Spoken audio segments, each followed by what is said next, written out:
안녕하세요. 북한강 스토리입니다.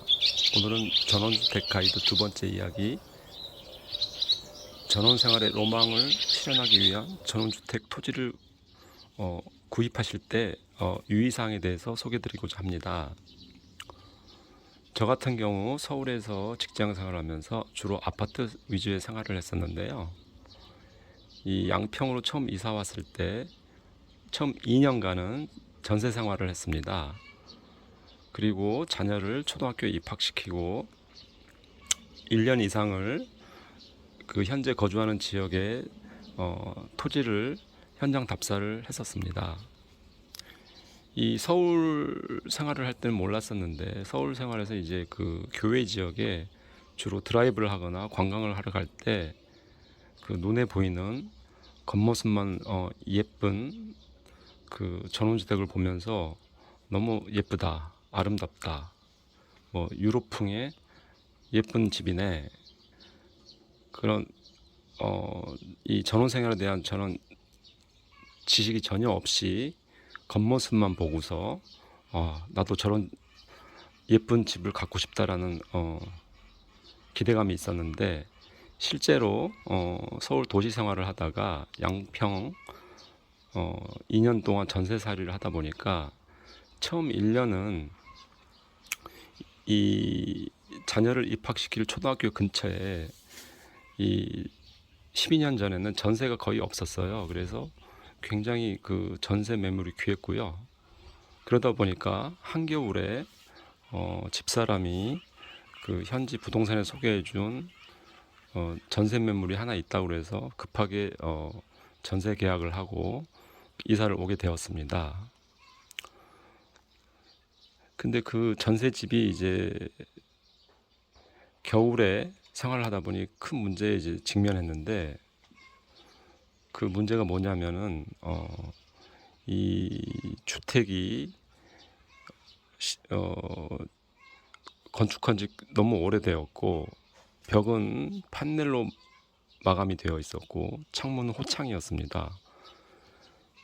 난방 방식은 기름 보일러였는데 한겨울에 80만 원, 100만 원을 때도 한 달에 기름을 아무리 떼도 집이 온기가 없고 너무 추운 거예요. 이 양평 지역이 겨울에 영하 15도에서 20도까지 떨어집니다. 특히 도시처럼 빌딩이나 아파트가 밀집되어 있고 난방 시설이 잘 돼 있는 데는 이제 뭐 문제가 없는데, 이런 전원 생활하기 위한 교외 지역은 보통 산과 강, 계곡에 접해 있습니다. 그러다 보니까 한겨울에 이 기온이 영하 15도, 20도까지 떨어지더라고요. 그래서 한 겨울에도 그 두꺼운 패딩 잠바를 집 안에서 걸치지 않으면 생활하기 어려울 정도였습니다.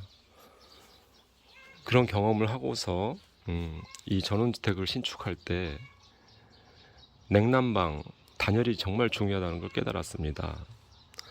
그래서 먼저 이제 그 전원주택용 토지를 구매하실 때 이제 그 유의사항이 있는데, 제 경험담을 말씀드리면, 제가 이 양평 현지에 이제 전세를 처음 1년 정도 생활하면서 현지 부동산 업소에 소개받은 토지를 설명드리겠습니다. 이 이제 전원주택 부지용 토지가 한 세 가지 유형이 있는데, 첫 번째 임야, 두 번째 논, 세 번째 밭, 이렇게 세 가지 유형이 있습니다. 보통 이제 현지 부동산에서는 그 논과 밭을 주로 소개를 많이 합니다. 그리고 이제 임야도 있는데, 뭐 저는 굳이 뭐 이 세 가지 유형 중에 토지에 뭐 굳이 뭐 비선호를 한다든지 뭐 추천을 하지 않는다든지 뭐 굳이 상관없다고 봅니다. 근데 임야 같은 경우 기존의 마을이 형성되어 있는 지역에서 멀리 떨어진 임야가 아닌 마을에 접해 있는 낮은 야산 같은 경우는 큰 상관이 없는 것 같습니다. 전원주택 부지로도. 왜냐하면 이제 마을에 접해 있고 약간 독립성이 보존될 수 있고 마을에서 약간 떨어져 있으니까. 그다음 낮은 야산이면은 뭐 전망도 좋을 것이고. 그래서 뭐 그 대신 이제 이 임야와 전답의 장단점이 있습니다. 임야 같은 경우는 이제 산을 깎아서 전원주택 부지를 조성을 해야 되니까 그 기반 시설 비용이 추가로 부담될 수 있습니다. 뭐 성토 비용, 뭐 산을 깎는 절개 비용, 그다음에 이제 그 산사태를 방지하기 위해서 배후에 산을 절개한 부분에 이제 또 석축, 콘크리트 보강을 하든지 뭐 해야겠죠. 그러한 부대 비용이 추가로 크게 들어갈 수 있습니다. 그래서 그런 부분이 싫으신 분은 보통 이제 마을 주변에 접한 농가 밭을 보통 이제 선택을 하게 되죠.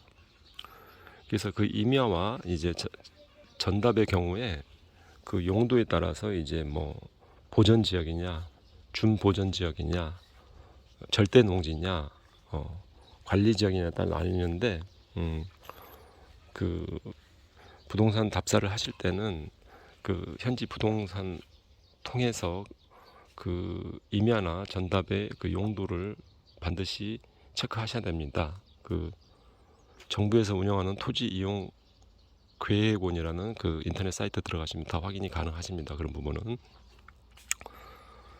그리고 저 같은 경우는 이제 논을 구매했잖아요. 근데 이제 처음에 전세 살면서 그 마을 주변 분들한테 뭐 여러 가지로 이제 한번 여쭤봤습니다. 그래서 예를 들면 그 옛날에 뭐 6.25 전쟁 때 마을에 한 골짜기가 있는데 처음에 그 골짜기에 있는 조성된 타운하우스 부지가 마음에 들어서 이제 염두에 두고 있었는데 마을 주민분이 거기가 6.25 때 양민 학살을 당한 곳이다 하니까 갑자기 그 부지에 대한 선호도가 떨어지더라고요. 그리고 두 번째 땅을 또 봤을 때 마을에서 약간 독립돼 있고 전망도 좋은 타운하우스 부지였는데 그 부지가 예전에 그 마을의 공동묘지를 사용하던 데다 그 얘기를 들으니까 또 그 부지도 제외하게 되더라고요. 그래서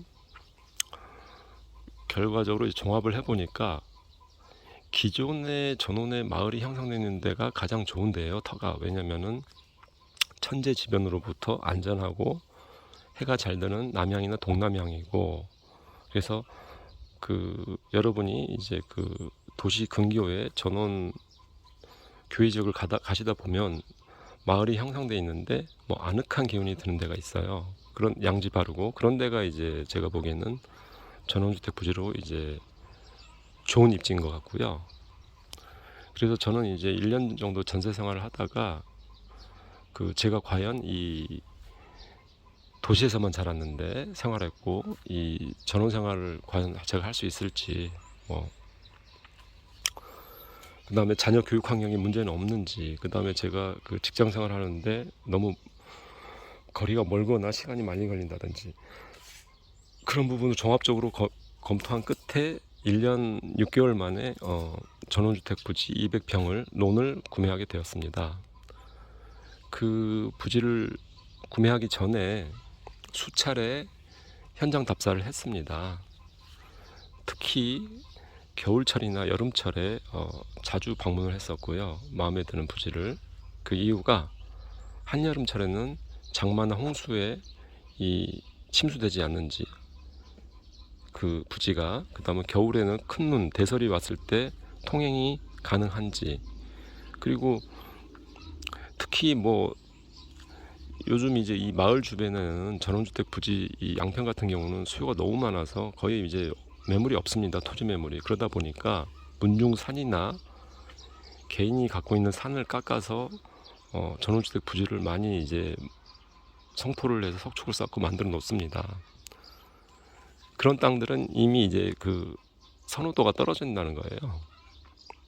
그래서 아무튼 뭐 남아있는 땅이 그런 땅이 있으니까 그래도 그 땅을 골라야 된다고 하시면 그 겨울에 큰 눈이 왔을 때 한번 가보셔야 됩니다. 왜냐면은 가서 그 토지를 구매를 해서 제 나홀로 전원주택을 지어놨더니 주도로까지는 보통 이제 이 관공서에서 이제 제설을 해주는데 주도로에서 붙어 있는 부도로를 통해서 저희 집이 예를 들면 1km, 2km다 그러면은 10cm 이상의 큰 눈이 왔을 때 사륜 SUV가 아니면 통행이 불가합니다. 그 눈을 치우는 사람이 없지 않습니까? 그럼 제가 그 눈을 치워야 되는데 눈 치우는 제설 장비 없이 그 눈을 치울 수 없습니다.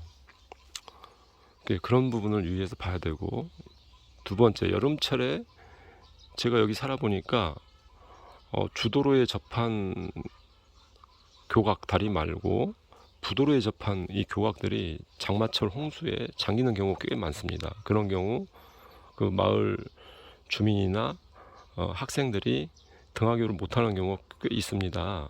그런 부분을 많이 목격했고요. 그래서 겨울철이나 여름철에 그 본인이 구입을 희망하는 그 부지가 자연재해, 천재지변으로부터 안전한지를 먼저 확인을 하셔야 됩니다. 그러려면 현장 답사를 자주 하셔야겠지요. 그 다음에 고려해야 될 부분이 그 대상 토지의 주변에 유흥시설, 혐오시설이 없는지, 아니면 이제 고주파를 발생시키는 그 전선이 지나가는지, 그 다음에 뭐 축사 같은 냄새나는 혐오시설이 있는지, 그리고 이 북한강가에는 강을 따라서, 계곡을 따라서 펜션, 식당, 모텔들이 즐비합니다. 그래서 그 자녀 교육 환경에 그 모텔 같은 유흥시설은 적합하지 않죠. 그래서 그런 시설들과 떨어져 있는 독립적인 부지인지를 확인을 하셔야 됩니다. 그러려면 현장 답사도 열심히 하시고 현지 부동산 여러 개의 컨택을 하셔가지고 이모저모 한번 확인을 하셔야 될 것 같고요. 그래서 여기 제가 거주하는 지역은 양평 북한강 옆이어서 상수원 보호구역입니다. 그래서 공장 같은 시설은 허가가 안 나고요. 대신에 이제 축사, 카페, 식당, 모텔 같은 시설들은 이제 허가가 계속 나는 것 같습니다. 그래서 제가 이 땅을 구입할 때 기준은 그러한 유흥시설, 혐오시설, 그 다음에 자연재해, 천재지변으로부터 안전하고, 특히 겨울에 영하 15도에서 20도까지 떨어지기 때문에 이 전원주택을 신축할 때 향이 굉장히 중요합니다. 그래서 이 남향인 것과 동남향은 추천을 드리고요. 북향이나 북서향은 절대 추천드리지 않습니다. 제가 처음 전세 살 때 살았던 집이 벽은 판넬, 사이드 판넬로 마감되고 창은 호창인데 한겨울에 기름 보일러를 80만 원에서 100만 원 한 달에 때도 온기가 전혀 없고 단열이 안 돼 있어가지고 정말 고생했습니다. 저희 집사람은 수시로 동상에 걸려가지고 엄청 고생했고요. 근데 주위에 그 자녀의 초등학교 근처에 전세가 매물이 없으니까 어쩔 수 없이 1년 동안은 살았는데, 그 1년 후에 이제 초등학교 근처에 다행히 이제 현대 전원주택 스타일의 집이 전세가 마침 나와서 이제 이사를 갔는데, 그때 만약에 이사를 안 갔으면 큰일이 날 뻔했습니다. 제가 거주하는 마을에 큰 홍수가 몇 년 전에 온 적이 있는데 산사태가 나와가지고 제가 처음에 거주하던 전세 살던 마을에 집채만한 바위들이 그 마을 주택 몇 채를 파손시키고 주도로와 교각 다리가 파손된 적이 있습니다. 저는 살다가 그런 경우 처음 봤는데, 다행히 그 산사태 나기 한 달 전에 초등학교 근처에 새로운 전세집으로 이사를 가면서 그 위기를 벗어날 수 있었습니다. 만약에 제가 계속 그 지역에 전세를 살고 그 큰 산사태를 제가 겪었다면 나중에 제가 전세를 이사 가려고 해도 들어온 사람이 없지 않습니까? 새로운 세입자가. 그 산사태 복구하는데 6개월 이상 걸렸던 것 같습니다. 그 마을이. 그래서 그러한 낭패를 안 보려면은 그런 여러 가지 종합 환경을 고려하셔가지고 지금 말씀드린 부분을 체크하셔서 전원주택 부지를 선택하셔야 됩니다. 그리고 특히 학부모님 같은 경우에 자녀를 유치원, 초등학교, 중학교, 고등학교 등하교를 시키기 위해서 보통 이 전원지역은 유치원, 초등학교까지는 스쿨버스가 운행이 됩니다. 그래서 이 전원주택 부지의 땅값이 그 학부모님 같은 경우에 선택하는 기준이 스쿨버스가 운행하는, 유치원이나 초등학교에 스쿨버스가 운행하는 그 주도로에 접해 있는 토지이냐, 이걸 굉장히 중요시 생각합니다. 이 기준에 의해서 땅값이 조금씩 많이 차이가 나기도 합니다. 그래서 저 같은 경우도 저희가 매입한 이 주택 부지가 주도로에서 얼마나 떨어져 있는지 확인했고, 저희 같은 경우 이제 한 300m 정도 떨어져 있습니다. 주도로에서 너무 가까워도 안 되죠. 그 차량 통행량이 많으면 소음과 먼지를 발생시키기 때문에 300m에서 500m가 적당한 것 같습니다. 그리고 그 주도로로 그 유치원, 초등학교 스쿨버스가 운행이 되고요. 그래서 그 스쿨버스가 정차하는 주도로에 도보로 걸어서 이제 그 자녀를 스쿨버스를 태워줄 수 있고요. 그 초등학교에서 먼 지역에 위치한 지역에 거주하시는 이제 그 학부모나 학생들은 심하면 2km에서 4km를 걸어서 스쿨버스가 정차하는 곳까지 이제 뭐 오는 학생도 있고, 아니면 너무 머니까 학부모님들이 교대로 자가용을 이용해서 등하교 시키는 경우가 많습니다. 근데 이제 자가용을 이용해서 어린 자녀를 등하교 시키는 것도 하루 이틀이지, 이게 매일 등하교 시키는 건 쉽지가 않습니다. 뭐 개인 사유가 발생할 수도 있고요. 그래서 제일 좋은 선호하는 그 주택의 부지는 초등학교, 중학교 스쿨버스가 운행하는 지역에서 가까운 부지를 선택하라는 겁니다.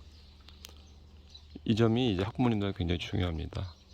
그리고 중학교, 고등학교는 이제 보통 대중교통을 이용해서 이제 등하교를 하거든요. 버스를 통해서. 그러면 이제 그 버스 정거장이 위치한 데서 제일 좋은 건 1km 이내가 가장 좋은 것 같습니다. 그러면 산책 겸 걸어서 대중 버스가 다니는 주도로에 정거장까지 쉽게 갈 수 있으니까요. 그 이상이 되면 좀 부담스러운 것 같습니다.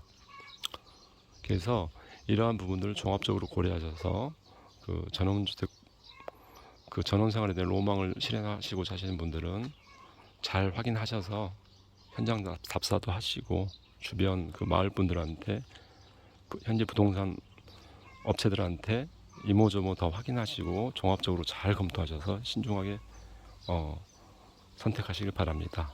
다음번에 전원주택 가이드 세 번째 이야기 다른 주제로 또 찾아뵙겠습니다. 감사합니다.